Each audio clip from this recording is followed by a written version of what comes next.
नमस्कार और स्वागत है आप सब लोगों का गैलेक्सी ऑनलाइन क्लासेज में। आज हम लोग सीटेट परीक्षा को दृष्टिगत रखते हुए संस्कृत विषय में शिक्षण शास्त्री मुद्दों पर चर्चा करेंगे, है ना। शिक्षण शास्त्री मुद्दे अर्थात जिसको हम लोग किस नाम से जानते हैं, पैडागॉजी। तो इसमें एक बड़ा महत्वपूर्ण टॉपिक होता है हमारा, और जिसको हम लोग जानते हैं भाषा कौशल के नाम से, ठीक है। तो भाषा कौशल पर हम लोग विस्तार में परिचर्चा करेंगे। भाषा कौशल की बात अगर हम करें तो सबसे पहले हम लोग देखते हैं कि भाषा कौशल कितने होते हैं, कौन कौन से होते हैं और इनका सही अनुक्रम क्या होता है। इन सब विभिन्न विषयों पर हम लोग बातचीत करेंगे। तो ये देखिए संस्कृत भाषा कौशलम है ना, संस्कृत भाषा कौशलम। अब इसमें लिखा हुआ है भाषा कौशलम चतस्रः सन्ति। जो भाषा कौशल होते हैं वो कितने होते हैं। सबसे पहली बात, जो सबसे पहला महत्वपूर्ण बिंदु हमारा है वो ये है कि भाषा कौशल होते कितने हैं। तो हम कितने लिखेंगे, चतस्रः। चतस्रः ये चार का नपुंसक लिंग का रूप है ना। चतस्रः का मतलब होता है कि चार होते हैं। भाषा कौशल की संख्या अगर पूछी जाती है तो हम चार लिखेंगे। अब ये चार भाषा कौशल हमारे कौन कौन से हैं, तो श्रवणम, भाषणम, पठनम एवं लेखनम च, ठीक है।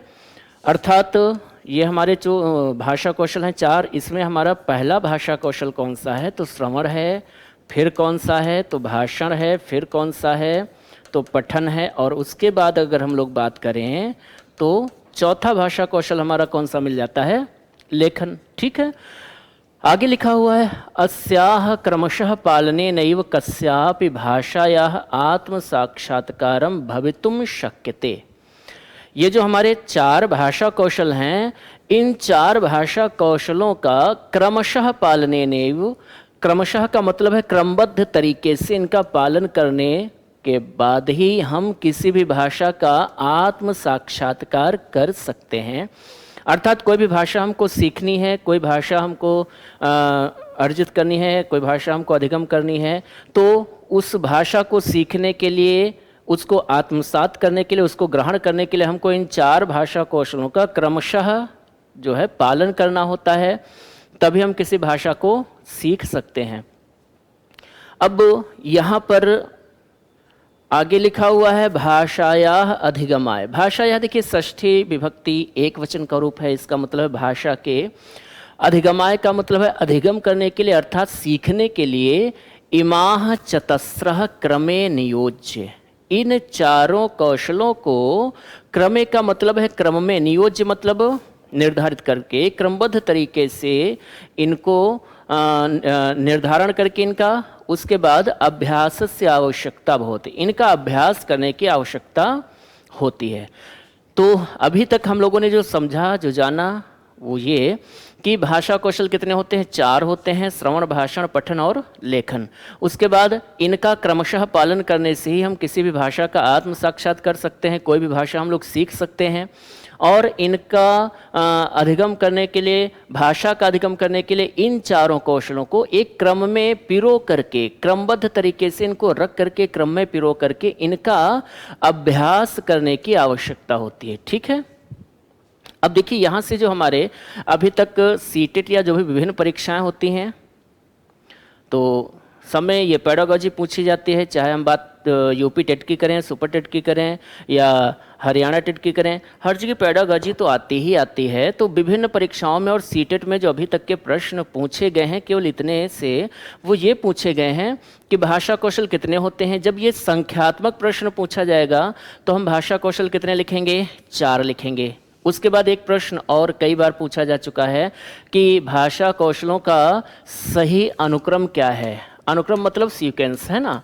तो अनुक्रम की बात जब भी की जाएगी तो अनुक्रम में ध्यान रखना है हमको। सबसे पहले हमारा कौशल कौन आएगा, श्रवण। उसके बाद कौन आएगा, भाषण। उसके बाद पठन। और फिर कौन सा, तो अनुक्रम में पहला नाम हम किसका लिखेंगे, तो तो श्रवण का, दूसरा भाषण का, तीसरा पठन का और चौथा फिर लेखन का। तो ये हमारा इनका सही अनुक्रम है।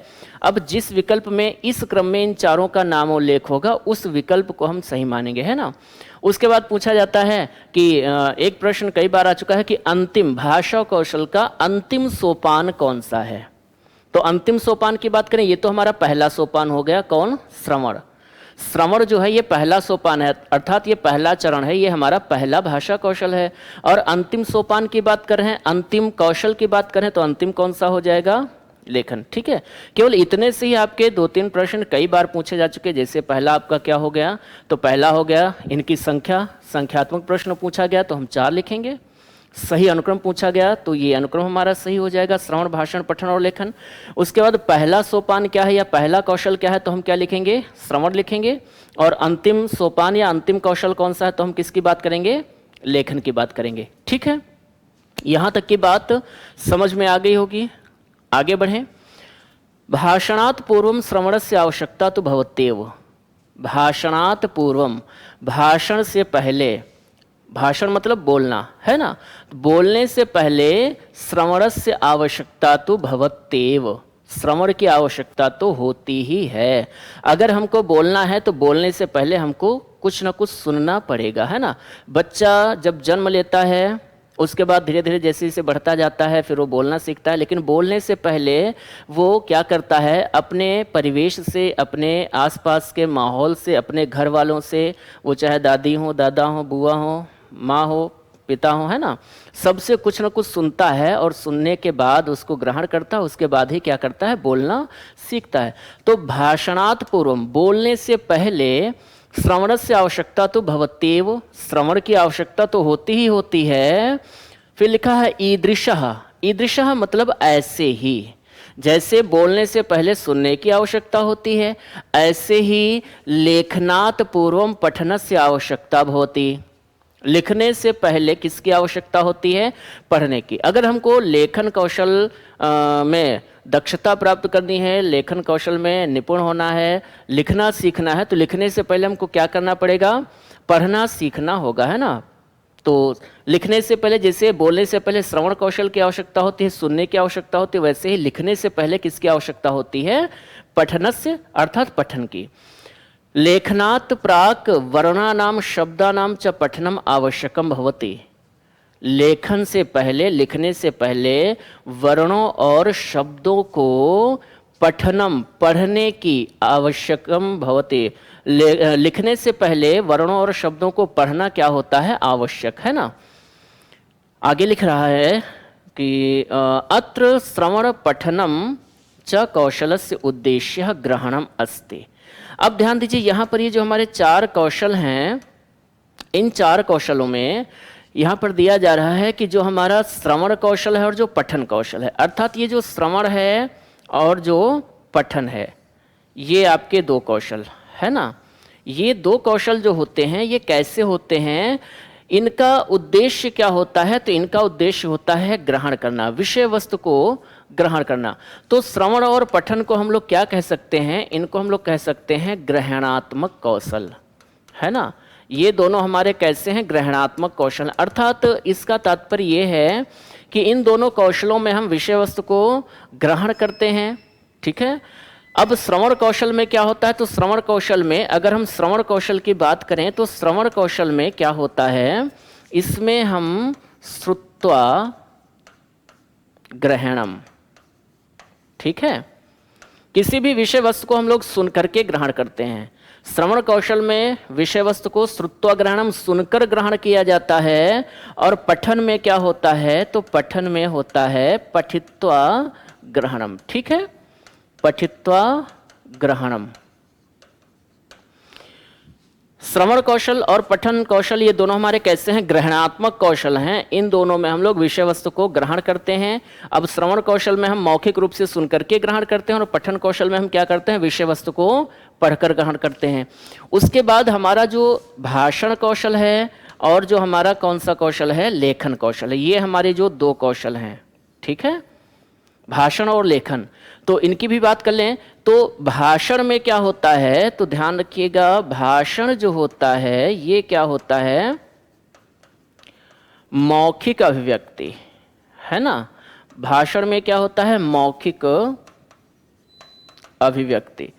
तो ये भाषण जो है ये आपकी क्या है, मौखिक अभिव्यक्ति है। और ऐसे ही लेखन क्या है, तो हम लेखन की यदि बात करें तो लेखन क्या है, लिखित अभिव्यक्ति। ठीक है, लिखित अभिव्यक्ति।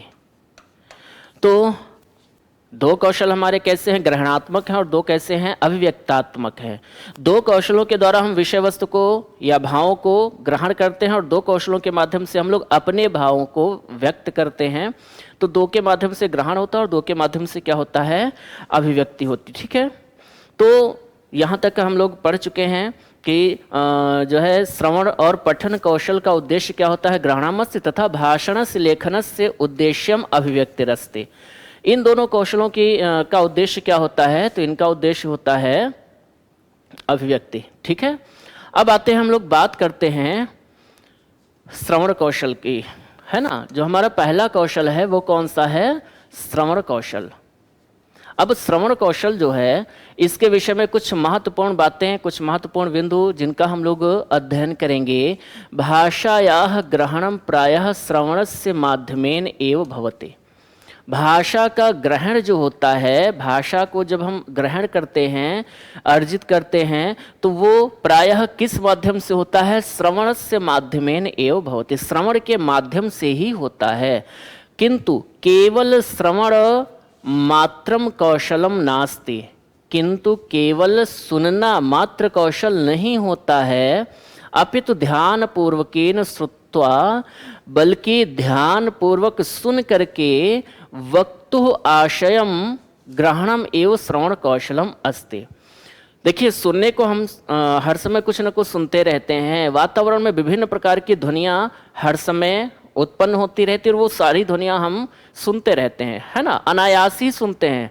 उनको सुनने के लिए कोई प्रयास करने की आवश्यकता नहीं होती, हर समय अनायास कुछ न कुछ हम लोग सुनते रहते हैं।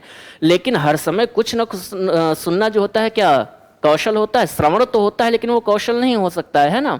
तो श्रवण तो होता है लेकिन कौशल नहीं होता, तो फिर कौशल कब होता है, तो हर समय कुछ न कुछ सुनना वो केवल श्रवण होता है, कौशल नहीं होता। तो कौशल कब होता है, तो वक्ता के जो वक्ता का वक्तव्य होता है, वक्ता का जो कथन होता है, उसको ध्यान पूर्वकेन श्रुत्वा, उसको ध्यान पूर्वक सुन करके और उसके आशय को ग्रहण करना ही क्या कहलाता है, कौशल कहलाता है। ठीक है, वक्ता ने जो भी बात कही, यदि उन बातों का हमारे आचरण पर कोई प्रभाव पड़ा तब तो श्रवण कौशल होगा, और यदि प्रभाव नहीं पड़ा, एक कान से हमने सुना और दूसरे कान से हमने निकाल दिया, तो वो श्रवण तो हो सकता है लेकिन वो कौशल कदापि नहीं होगा, है ना।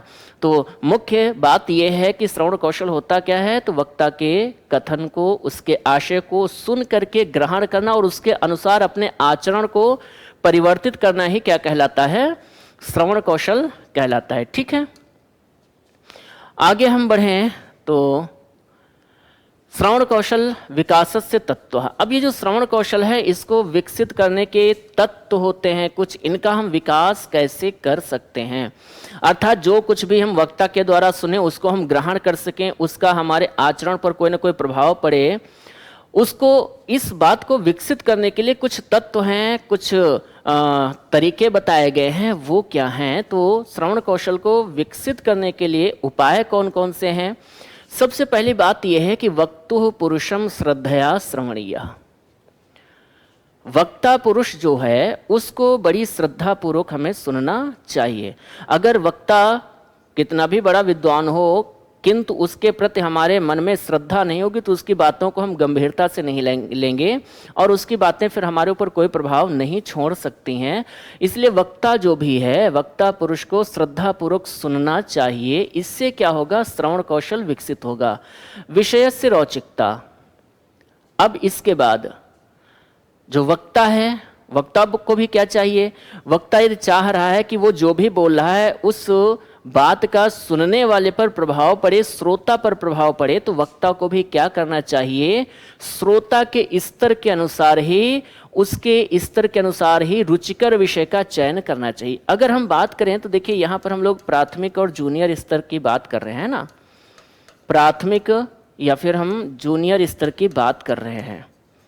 और प्राथमिक जूनियर स्तर में जो छात्र होते हैं वो, अब देखिए सबसे पहले श्रवण के लिए हमको दो लोगों की आवश्यकता होती है। श्रवण के दो अंग होते हैं, हम ये कह सकते हैं, एक तो क्या होता है वक्ता और एक क्या होता है श्रोता, है ना। वक्ता बोलेगा और श्रोता उसकी बातों को सुनेगा। अब श्रोता के मन में वक्ता के प्रति श्रद्धा है, बिल्कुल सही बात है, लेकिन कभी कभी क्या होता है वक्ता के प्रति श्रद्धा होने के बाद भी कही हुई बातें श्रोता के ऊपर प्रभाव नहीं डालती हैं। तो उसके पीछे कारण क्या होता है, क्योंकि उसके द्वारा प्रस्तुत किया जाने वाला विषय जो होता है वो रुचिकर नहीं होता है। रुचिकर क्यों नहीं होता? क्योंकि वो श्रोता के स्तर के अनुरूप नहीं होता है, उसका स्तर कठिन हो सकता है या कुछ अलग हो सकता है। तो विषय जब तक रुचिकर नहीं होगा तब तक भी हमारा श्रवण कौशल विकसित नहीं हो सकता। और प्राथमिक जूनियर स्तर के लिए सबसे महत्वपूर्ण यह है, श्रद्धा तो होगी ही, लेकिन उससे ज़्यादा महत्वपूर्ण क्या है, विषय की रोचकता, है ना। वक्तु संप्रेषण शैल्याम प्रभाव से आवश्यकता, और वक्ता की जो संप्रेषण शैली है, जो भावों का आदान प्रदान करने की शैली है, जो बातचीत की शैली है, वो कैसी होनी चाहिए, प्रभावी होनी चाहिए। और हम श्रवण कौशल को कैसे विकसित कर सकते हैं, तो आकाशवाणी के द्वारा, दूरदर्शन के द्वारा, नाटक के द्वारा, चलचित्र के द्वारा हम श्रवण कौशल को विकसित कर सकते हैं। इन सब माध्यमों से हम संप्रेषण को बढ़ा सकते हैं। एक प्रश्न पूछा गया था कि श्रवण कौशल को विकसित करने, सीटेट में ही आ चुका है, श्रवण कौशल को विकसित करने के लिए सबसे उत्तम उपाय क्या है। देखिए ये सारे उपाय तो हैं ही हैं, ये सारे उपाय हैं श्रवण कौशल को विकसित करने के लिए। ऊपर लिखा ही है श्रवण कौशल विकास से तत्व है, श्रवण कौशल को विकसित करने के तत्व। लेकिन वहाँ पर पूछा गया था कि श्रवण कौशल को विकसित करने का सर्वोत्तम उपाय क्या है, तो उसमें जो विकल्प सही माना गया था आयोग के द्वारा वो था बच्चों को सुनने के अवसर प्रदान करना, है ना, अवसर प्रदान करना, ये सबसे महत्वपूर्ण है।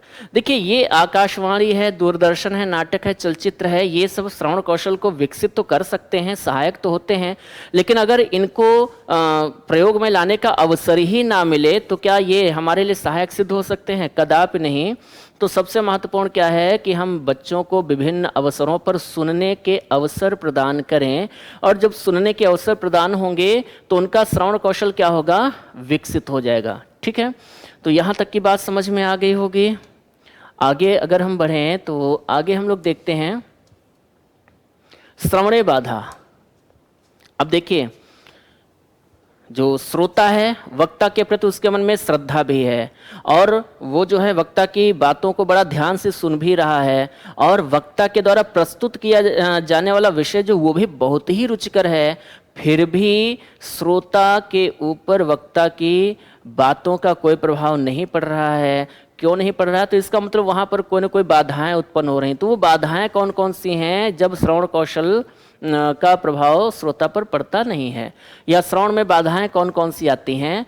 तो शब्दानाम उच्चारणम तीव्रम अस्पष्टम च। जो वक्ता है हो सकता है कि उसका जो शब्दों का उच्चारण हो वो कैसा हो, तीव्र हो, और कैसा हो, अस्पष्ट हो। शब्दों के उच्चारण में तीव्रता भी हो, अर्थात बहुत जोर जोर से बोल रहा हो, और उसके शब्द कैसे हों, अस्पष्ट हों। इससे भी श्रोता पर उसकी कही हुई बातों का प्रभाव नहीं पड़ेगा, और फिर जब प्रभाव नहीं पड़ेगा तो वो श्रवण तो हो सकता है, सुनाई तो दे रहा है, लेकिन समझ में कुछ भी नहीं आ रहा है ना।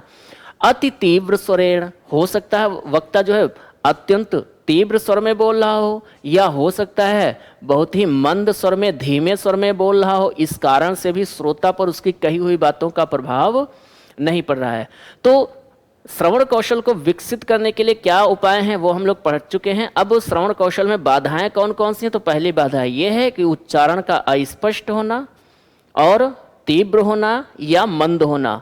वातावरणे उच्च ध्वनि गुंजनम, कितनी भी महत्वपूर्ण बात चल रही हो, लेकिन यदि वातावरण में अनावश्यक ध्वनियां गुंजायमान हो रही हैं तो हमारा ध्यान उन ध्वनियों की तरफ जाता है, और वो ध्वनियां कहीं ना कहीं यहाँ जो वक्ता के द्वारा महत्वपूर्ण बात की जा रही है उससे हमको वंचित कर देती हैं।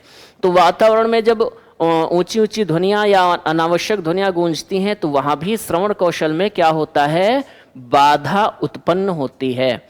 उसके बाद तौतुल्यम एवं भाषा प्रवाह से सम्यक रूपेण अभावः, वक्ता के ध्वनि यंत्र में या वक्ता के बोलने में यदि तौतुल्य है, तुतलाहट है या रुक रुक कर बोल रहा है, भाषा प्रवाह उसका यदि बाधित हो रहा है, समान रूप से नहीं हो रहा है, तो इससे भी उसके द्वारा कही हुई बातों का श्रोता पर प्रभाव कम पड़ता है और उससे भी क्या होता है, श्रवण कौशल बाधित होता है। ठीक है,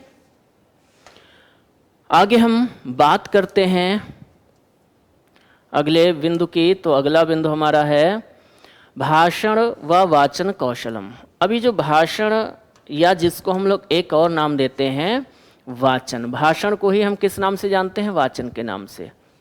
ठीक है, पहला कौशल हमारा श्रवण था। श्रवण कौशल की क्या विशेषताएं हैं, उसको विकसित करने के उपाय क्या हैं, तत्व क्या हैं, उन पर हम लोगों ने चर्चा कर ली। और श्रवण के बाद अगला जो कौशल है वो हमारा कौन सा है, तो वो भाषण कौशल है। भाषण मतलब बोलना, अर्थात मौखिक अभिव्यक्ति।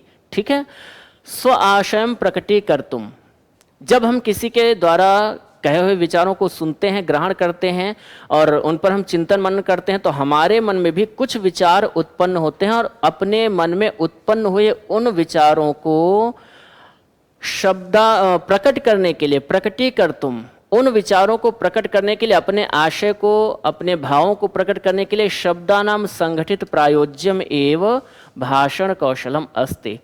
शब्दों का संगठित प्रयोग करना ही क्या कहलाता है, भाषण कौशल होता है ना।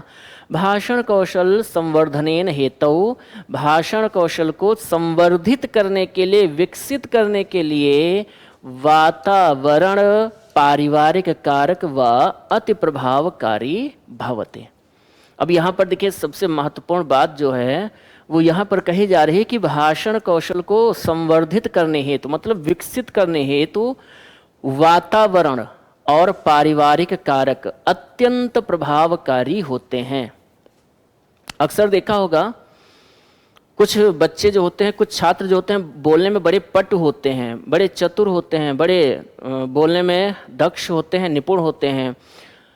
कुछ बच्चे होते हैं उनको बोलना वो बहुत कुछ चाहते हैं, लेकिन वो अपने भावों को व्यक्त करने में संकोच करते रहते हैं, डरते रहते हैं, झिझकते रहते हैं। तो बोलना कौशल जो है या भाषण कौशल जो है, इसमें वातावरण और पारिवारिक कारक जो होते हैं वो अत्यंत प्रभावकारी होते हैं।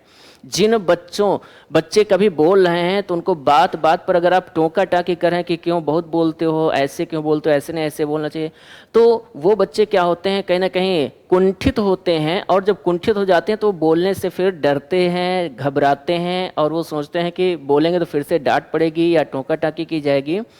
तो ऐसी स्थिति में वो बच्चे बोलने से कतराते रहते हैं और जब बोलने से कतराएंगे तो कहीं ना कहीं वो अवसादग्रस्त होंगे और वो भाषण कौशल में निपुण नहीं हो पाएंगे।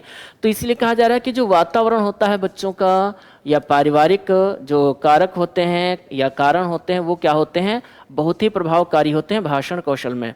छात्राणाम कृते भाषा कौशल शिक्षा प्रारंभाद एव दातव्यम, बच्चे बोलने में निपुण हों, दक्ष हों, पटु हों, इसलिए भाषण कौशल की या भाषा कौशल की शिक्षा उनको प्रारंभात एव, प्रारंभ से ही देनी चाहिए। यदि प्राथमिक स्तरे तस्य उच्चारणम सत्यम नहीं स्यात्, यदि प्राथमिक स्तर पर उनका उच्चारण सही नहीं होगा, सत्य नहीं होगा, तर्हि माध्यमिक उच्च माध्यमिक स्तरे वा तस्य उच्चारणम शुद्धीकरणम कठिनम भविष्यति। तो माध्यमिक और उच्च माध्यमिक स्तर पर उनके उच्चारण को सही करना, शुद्ध करना क्या हो जाएगा, कठिन हो जाएगा। मान लेते हैं कोई बच्चा किन्हीं कारणों से बचपन में प्राथमिक स्तर पर अगर हम बात करें तो वो अमरूद को अरमूद बोलने लगा, है ना। अब सही शब्द क्या है, अमरूद है, और वो क्या उच्चारण कर रहा है, अरमूद। सही शब्द क्या है, लखनऊ है, और इस लखनऊ को वो क्या बोलने लगा, नखलऊ। ठीक है, नखलऊ। अब देखिए ये आपका सही है और ये गलत है, ये आपका सही है और ये गलत है। अब बच्चा अगर अमरूद को अरमूद बोल रहा है, लखनऊ को नखलऊ बोल रहा है, और हमने इन बातों को ऐसे हंसी में टाल दिया, मजाक में टाल दिया कि अभी बच्चा है सीख जाएगा, और हमने अगर प्राथमिक स्तर पर इसके उच्चारण को शुद्ध करने का प्रयास नहीं किया, तो फिर माध्यमिक या उच्च माध्यमिक स्तर पर उसके उच्चारण को शुद्ध करना क्या हो जाएगा, कठिन हो जाएगा। क्यों?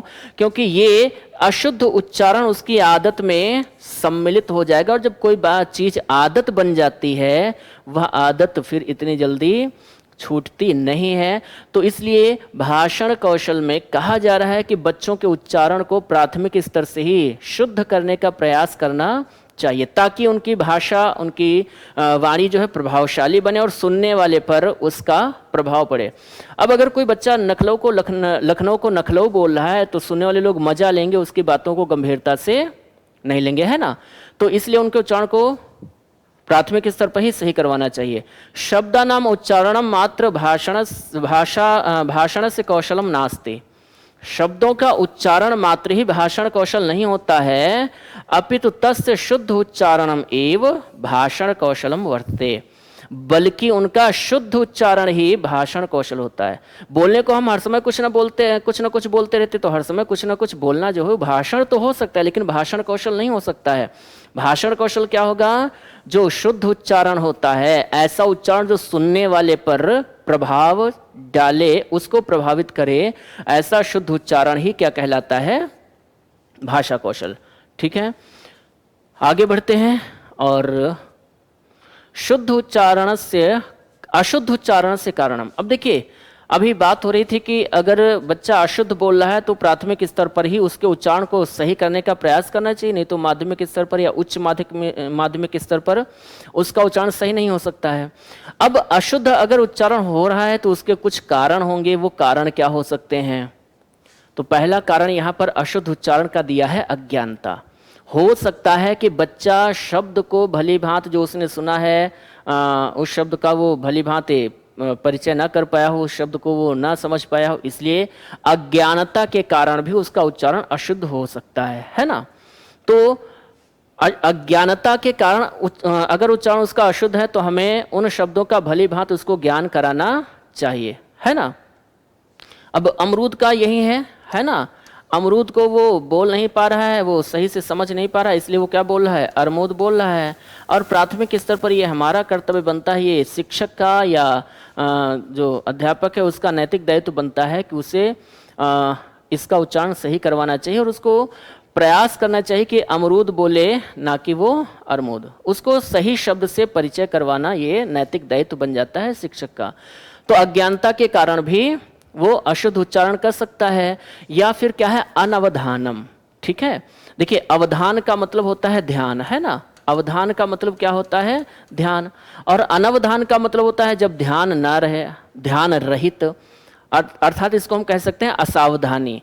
बोलते समय हो सकता है कि हम यहाँ किसी के सामने बोल रहे हैं और हमारा ध्यान कहीं अन्यत्र हो, तो अन्यत्र ध्यान होता है, हम उस समय असावधान होते हैं और इस कारण से भी शब्दों का भली भांति ज्ञान होने के बाद भी असावधानी के कारण, अनवधान के कारण हमारा उच्चारण क्या हो जाता है? अशुद्ध हो जाता है। प्रयत्न लाघवम, हो सकता है बोलने में जल्दबाजी कर रहे हो, इस कारण से भी उच्चारण क्या हो सकता है? अशुद्ध। भावातिरेकम, भावातिरेकम, भाव धन अतिरेक, यहाँ पर दो शब्द हैं, भाव और क्या है? अतिरेक। अतिरेक का मतलब होता है अधिकता, अतिरेक का मतलब क्या होता है? अधिकता। अब देखिए जो भाव होते हैं, भावों की जब अधिकता होती है तब भी हमारा उच्चारण अशुद्ध हो जाता है। मान लेते हैं प्राथमिक स्तर की हम बात करें तो प्राथमिक स्तर पर बच्चा कोई कहानी पढ़ रहा है और कहानी कैसी है? हास्य रस प्रधान है, हंसने वाली कहानी है। अब हास्य रस प्रधान कहानी जब पढ़ेंगे तो हमारे अंदर हास्य का भाव जागृत होगा, और जागृत हो वो तो ठीक है। अब रोते रोते हम हास्य रस की कविता पढ़ें, हास्य रस की कहानी पढ़ें, तब भी अच्छा नहीं है ना। तो अब भाव जागृत होगा वो तो जो है बिल्कुल सही है, लेकिन उसकी अधिकता यदि हो जाएगी, अधिकता हो जाएगी तो हमारा उच्चारण कैसा हो जाएगा? अशुद्ध। और अंततः फिर क्या होता है? अध्यापक कहेगा कि या तो पहले हंस लो या पढ़ लो, है ना। तो भावों की अधिकता जब होती है तब भी उच्चारण क्या हो जाता है? अशुद्ध। शिक्षकेन अशुद्ध उच्चारण, हो सकता है कोई शब्द ऐसा हो जिसका उच्चारण शिक्षक ने ही बार बार अशुद्ध किया हो और वैसा ही अशुद्ध उच्चारण बच्चों ने भी सीख लिया हो, इस कारण से भी उच्चारण अशुद्ध हो सकता है। प्रांतीय भाषा नाम प्रभाव, प्रांतीय भाषाओं का प्रभाव होने के कारण भी उच्चारण में अशुद्धता आ सकती है। फिर क्या है, शारीरिक दोष हो सकता है उसके अंदर ऐसा कोई शारीरिक दोष हो, कोई मुख में उसके विकृति हो, जीवा में विकृति हो, इस कारण से उसका उच्चारण अशुद्ध है, या कोई मनोवैज्ञानिक कारण हो सकता है जब वो घर से स्कूल के लिए चला हो, घर में माता पिता में झगड़ा हो रहा हो, अक्सर आए दिन कलह होती हो, मोहल्ले में कुछ ऐसा वातावरण हो तो अवसादग्रस्त रहता हो, या कोई और दिक्कत हो सकती है, इस कारण से भी उसका उच्चारण अशुद्ध हो सकता है। ठीक है, आगे हम बढ़ें तो अगला, उच्चारणे शुद्धताम आनाय उपाय। देखिए, उच्चारण में शुद्धता लाने के लिए कुछ उपाय बताए जा रहे हैं। यदि छात्र का उच्चारण अशुद्ध है, उसका भाषण अशुद्ध हो रहा है, तो उसके लिए उपाय क्या है। अभी वही बात हो रही थी ना, अमरूद को अरमोद बोल रहा है, लखनऊ को नखलऊ बोल रहा है, तो इसको सही करने का उपाय क्या है, प्रत्यक्ष वस्तुम दर्शयित्वा। यदि बच्चे का उच्चारण अशुद्ध हो रहा है बार बार, तो उसको प्रत्यक्ष वस्तु दिखा करके शुद्धोच्चारणम कारणीयम, उसको शुद्ध उच्चारण करने के लिए प्रेरित करना चाहिए। क्रियापद से शुद्ध्यर्थम कार्यम कृत्वा प्रदर्शनम, क्रियापदों से संबंधित अगर जो अशुद्धि है तो क्रियापदों को शुद्ध तरीके से लिख करके उनका प्रदर्शन करना चाहिए, और इस प्रकार से छात्र के उच्चारण को सही करना चाहिए। अध्यापकेन पुनः पुनः अभ्यासेन शुद्धोच्चारणम कारयेत। अध्यापक को यदि छात्र को एक बार बताया गया, 2 बार बताया गया और उसका उच्चारण सही नहीं हो रहा है, तो अध्यापक को क्या करना चाहिए, पुनः पुनः बार बार अभ्यास करवाना चाहिए, और अभ्यास के द्वारा उसका उच्चारण सही करवाना चाहिए। अभ्यास कार्यम दत्वा संशोधनम करणम, उसको बोलने संबंधित अभ्यास कार्य दे करके उसके उच्चारण को सही करवाना चाहिए। और अंतिम है शुद्धोच्चारणाय प्रतियोगिताया आयोजनम करणम, शुद्ध उच्चारण के लिए विभिन्न प्रकार की प्रतियोगिताओं का आयोजन करना चाहिए। विभिन्न प्रकार की प्रतियोगिताएं, जैसे हम अंत्याक्षरी करवा सकते हैं, उसमें भी बोलने का ही काम होता है, वाद विवाद, प्रश्नोत्तर, या जो इस तरह के पके पेड़ पर पका पपीता है ना, चंदू के चाचा ने चंदू की चाची को चांदी के चम्मच से, इस तरह की प्रतियोगिताएं आयोजित करके हम उसके उच्चारण को सही करवा सकते हैं। तो ये तो हमारे उच्चारण में शुद्धता लाने के कुछ उपाय थे, वो हो गए। अब आगे देखिए, अगला कौशल क्या है, पठन कौशल। लेकिन आज की चर्चा हम लोग यहीं तक रखेंगे। पठन कौशल हम लोग देखेंगे अगले वीडियो में, अगले भाग में। तो क्लास कैसी लगी कमेंट करके ज़रूर बताइएगा, और सभी लोगों को ये वीडियो देखने के लिए बहुत बहुत धन्यवाद। फिर से मिलते हैं अगली क्लास में, तब तक के लिए सभी को नमस्कार।